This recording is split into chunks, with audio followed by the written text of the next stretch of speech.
कल महाराष्ट्र सरकार के 100 दिन के कामकाज का रिपोर्ट ठीक है, बाद में देख लेंगे। तो उसमें उप मुख्यमंत्री शिंदे का विभाग बहुत पीछे है।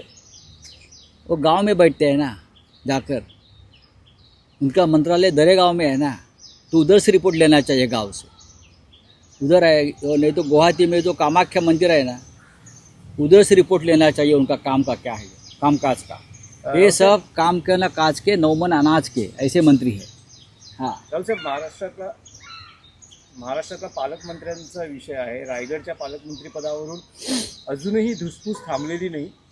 ध्वजवंदन हे आदिती तटकरे आदिती तटकरे या कार्यक्षम मंत्री आहेत। बहिष्कार टाकला आहे शिंदे शिवसेना। आदिती तटकरे या कार्यक्षम मंत्री आहेत,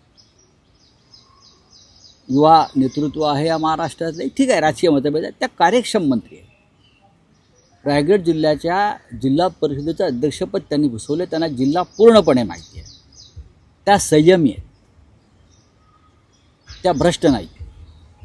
आणि आता जो काय प्रगती पुस्तक आलेलं आहे त्यात त्यांना सगळ्यात जास्त मेरिट आणि ग्रेड्स मिळालेले आहेत। रायगडसारख्या जिल्ह्याचं पालकमंत्रीपद हे गावगुंडांकडे असता कामा नये, कोणत्याही अत्यंत संयमानं काम करणाऱ्या व्यक्तीकडे असायला पाहिजे, जो भ्रष्टाचाराच्या विरुद्ध ठामपणे उभा राहील। आणि मला असं वाटतं की एक चांगला चेहरा आहे, त्यांच्याकडे जर आला असेल आम्ही त्यांचं स्वागत करतो।